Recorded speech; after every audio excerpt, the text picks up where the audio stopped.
Teaching tips रे आपको स्वागत। तो आज भिडियो रे आमे दशम श्रेणी 50टी संक्षिप्तमूलक प्रश्न और व्याकरण विषय रे किछि डिस्कशन करिबा। तो जदि आम चैनल नुआ अछंती सब्सक्राइब कर दियंतु, पाखरे थिबा बेल आइकन को क्लिक कर दियंतु। जेते बेले भी एपरि दशम श्रेणी किछि भी इंपोर्टेंट क्वेश्चन के नोटिस आसीबो तो आपनक पाखरे संगे संगे पहुंचीबो। तो देरी न करी चलंतु स्टार्ट करिबा।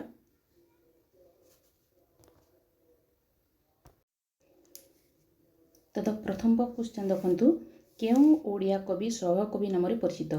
केउ ओडिया कवि सहकवि नाम परिचित? यार आंसर आप माने भी जानथिबे। एटा बहुत सहजिया क्वेश्चन टे। ए बी सी डी चारोटी ऑप्शन देछि।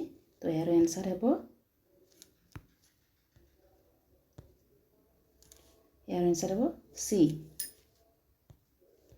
सेकंड क्वेश्चन देन देखंतु, मंगले ओइला उषा कवितारे केउ काव्यरु आसी अछि? ए तपस्विनी, कीचकबध, प्रणय बल्लरी, डी इंदुमती। आप मानकु यार आंसर जानिथिबे तो कमेंट करंतु मते। तो आंसर हेबो तपस्विनी।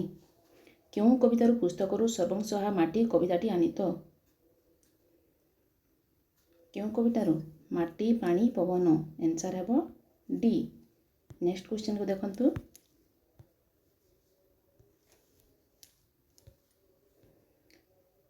माटी समस्त समान भाव कौन बांटी देछि? माटी समस्त समान भाव में कौन बांटी देछि? माटी समस्त समान भाव में स्नेह, कारण माँ को माटी को आम माँ सहित तुलना करूँ। निज छाती को निदा करने कवि माटी माँ को कौन मागी? कौन मागी? धैर्य। आंसर हेबो धैर्य। उषा कर पल्लवरे क्यों उपहार धरी जानकी को अपेक्षा करथिले? आंसर हेबो निहार मुक्ता। माटी मार देह क्योंथरे गठित? माटी मार देह क्योंठरे गठित? कारण माटी को आम माँ सहित जो तुलना करछु, माँ हूँ पूरा पत्थर, जहाँ भी कष्ट दुख दियो से पत्थर भलिया सहीजिव। तो तार आंसर हेबो ए पहाड़ पत्थर।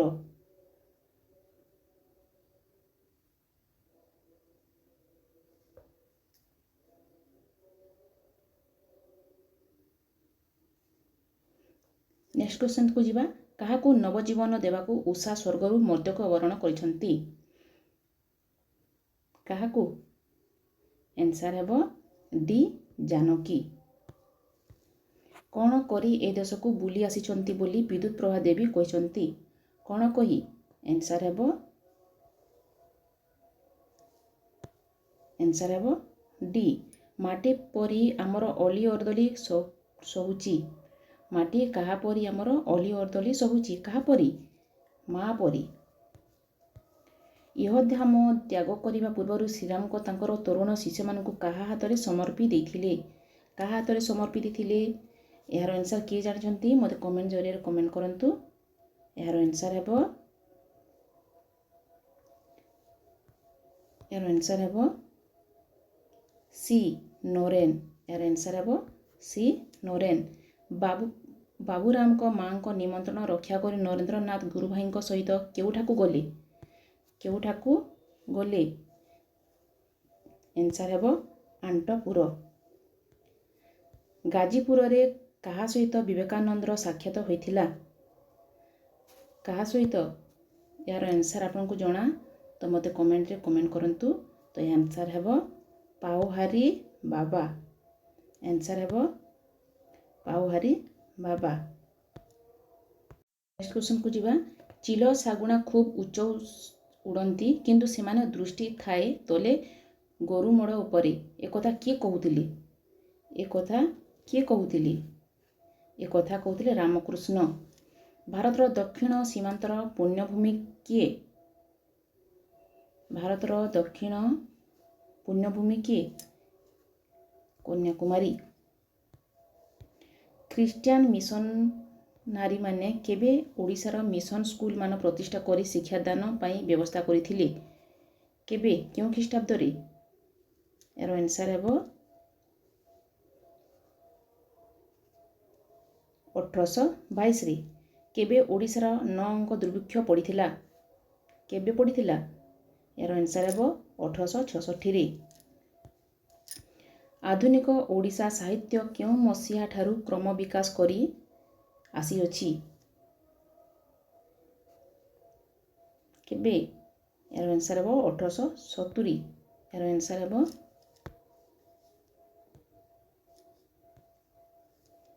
1870।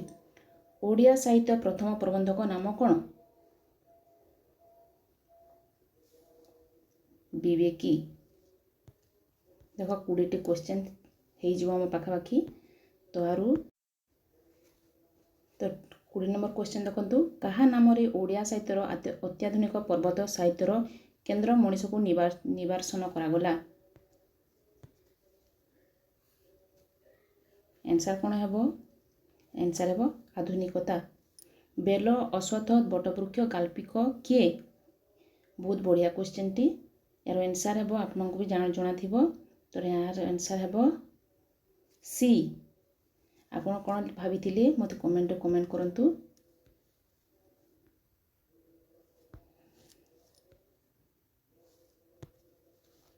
ନଟବର ବାବୁ ସକାଳେ ବସ୍ରେ ଯାଇଥିଲେ କେତୋଟା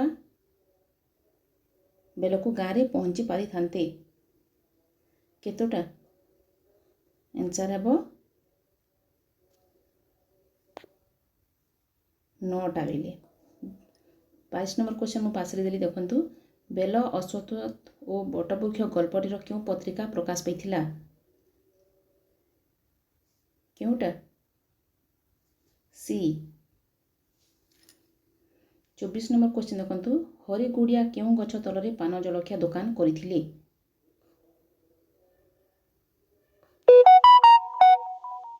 ଆନ୍ସର୍ ହେବ ଚାକୁଣ୍ଡା।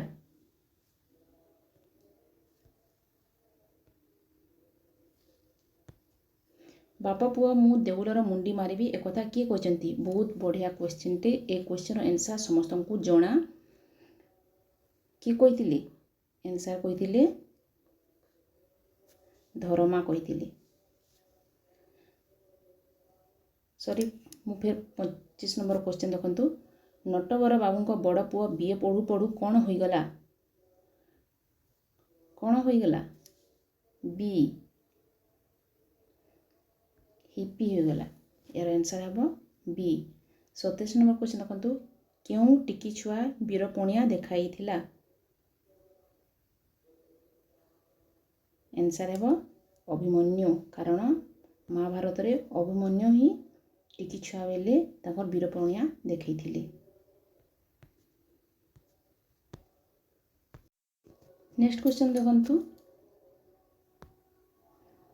ଧରମା ହାତରେ କ'ଣ ଦେଇ ତା ମା ମନ୍ଦିରକୁ ନିର୍ମାଣ ସ୍ଥାନକୁ ପଠାଇଥିଲେ? କ'ଣ ଦେଇ?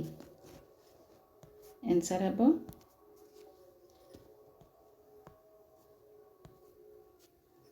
ବାଡ଼ିର ବରକୋଳି ଦେଇ। ମରୁପ୍ରଳୟ ହୋଇଯାଉ ତୋଠୁ ଆଉ ଉତ୍ତର ଚାହୁଁ ଏକଥା କିଏ କହିଛନ୍ତି? ଏକଥା କିଏ କହିଛନ୍ତି? ଏହାର ଆନ୍ସର୍ ହେବ ଶିଳ୍ପୀଗଣ। ନିମ୍ନୋକ୍ତ ଶବ୍ଦମାନଙ୍କର ଅଶୁଦ୍ଧ ଶବ୍ଦ ଚିହ୍ନଟ କର। ଏହା ହେଉଛି ଆପଣଙ୍କର ବ୍ୟାକରଣ। ବ୍ୟାକରଣ ଦେଖିବା କେତେ ପିଲାମାନଙ୍କୁ ଆସେ ମୋତେ କମେଣ୍ଟ କରିବେ, ତ ମୁଁ ଜାଣିପାରିବି କେତେ ଜଣଙ୍କୁ ଆସେ। ଏହି ଶବ୍ଦମାନଙ୍କ ମଧ୍ୟରୁ ଅଶୁଦ୍ଧ ଶବ୍ଦଗୁଡ଼ିକ ଚିହ୍ନଟ କର। ଏକତ୍ର, ନିର୍ଜଲ, ଶଶିଭୂଷଣ, ଅଞ୍ଜଳି। ଅଶୁଦ୍ଧ ଶବ୍ଦଟି ଚିହ୍ନଟ କରି କହୁଛନ୍ତି, ତ କ'ଣ ଭାଇ ଏହାର ଆନ୍ସର୍? ଡି ହେବ ଅଞ୍ଜଳି। ନିମ୍ନୋକ୍ତ ଶବ୍ଦମାନଙ୍କ ମଧ୍ୟରୁ ଶୁଦ୍ଧ ଶବ୍ଦଟି ଚିହ୍ନଟି କର। ଶୁଦ୍ଧ ଶବ୍ଦ କହିଛି ଏଠାରେ, ଆପଣମାନଙ୍କୁ ଯଦି ଜଣା ଅଛି ତ ଏହାର ଆନ୍ସର୍ ମୋତେ କରନ୍ତୁ, କମେଣ୍ଟ କରନ୍ତୁ। ଅସ୍ତାୟମାନ, ବାଗ୍ଦେବୀ, ନିରୋଗୀ, ଅଭଡ଼ା। ଏହାର ଆନ୍ସର୍ ହେବ ଅସ୍ତାୟମାନ। ଅସ୍ତାୟମାନ ଅଶୁଦ୍ଧ,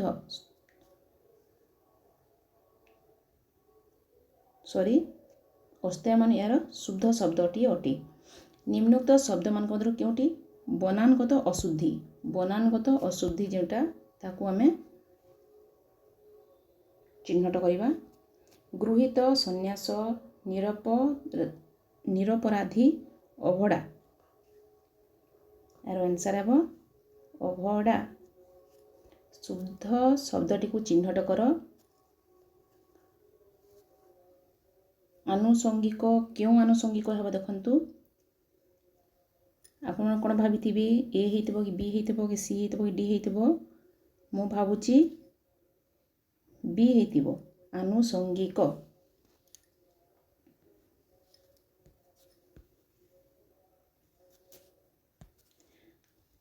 35 नंबर क्वेश्चन देखु शुद्ध शब्दटी को चिन्हट कर। Ashish Ashish Ashish Ashish A B C D चारोटी ऑप्शन देछि केउटा हे आपण मानक भाबुचंती आंसर हे सी। शुद्ध शब्दटी को चिन्हट कर। बहुत छुआ मैंने शिक्षयित्री को भूल भाव लिखती क्यों शिक्षयित्री हेब ए हेब कि बी हेब कि सी हेब मते कमेंट करंतु। आंसर हेब ए। मित्राक्षर छंद केते भागरे विभक्त केते भागरे 3 भागरे। छंद नियम अनुसार रचित होइतिबा कवितारू आवृत्ति कला बेले प्रत्येक पादर निर्दिष्ट अक्षर उपरि दिया जाउतिबा विश्राम बा श्वासघात को कौन कहुए कौन कहुए ज्योतिपात। देखो पिला 40 कंप्लीट हो आपणकर क्वेश्चन।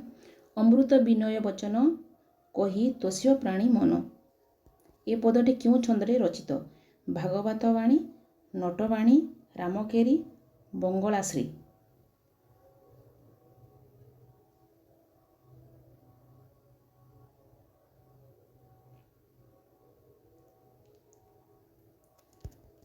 कौन होइथिबा भाबिथिबे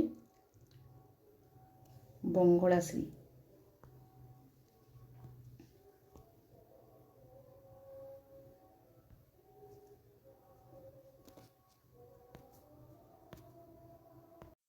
नेक्स्ट क्वेश्चन को जीवा। पाद न अक्षर चतुर्पाद 13 अक्षर वैशिष्ट छंद को कौन कहुए कौन कहुए चोखी। कला कलेवर कन्हाई संगे रोहिणी सूत करती मथुरा विजय दांडे देख संगात यही पदटी क्यों छंदरे रचित क्यों छंदरे रामकेरी। काव्य अलंकार मुख्यतः केते भागरे विभक्त। अलंकार पाठ पढ़ी अलंकार अलंकार केते भागरे विभक्त तो एठारे कहाइछि काव्य अलंकार मुख्यतः केते भागरे विभक्त। काव्य अलंकार 2 भागरे विभक्त। जार द्वारा शब्द सरस सुंदर श्रुति मधुर हुए ताको कौन कहुए कौन कहुए शब्दालंकार। भिन्नार्थ बोधक एक प्रकार शब्दर बारंबार आवृत्ति को क्यों अलंकार कहुए जमज अलंकार कहुए। जोठारे गोटे शब्दर बा तहिरु अधिक भिन्नार्थ प्रकाश करे सेठारे क्यों अलंकार होइथाए श्लेष। श्लेष अलंकार जो शब्द एकाधिक अर्थ को प्रकाश करते कौन कहुए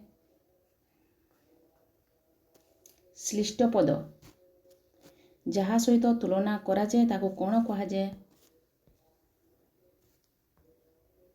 जहाँ सहित तुलना करा जाए ताको कौन कहुए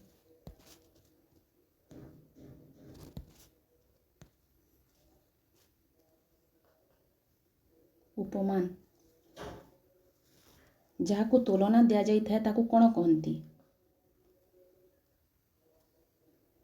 उपमय। श्वेतांग चढ़ई गुह समुद्गत निरभेदी किबा उठे ऐरावत एठारे क्यों अलंकार होइछि उत्प्रेक्षा। यह थिला आपणकर 50टी क्वेश्चन संक्षिप्त।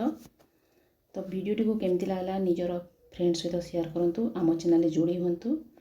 गोटे वीडियो जो भल लगा गोटे लाइक गोटे शेयर करदे। Thank you.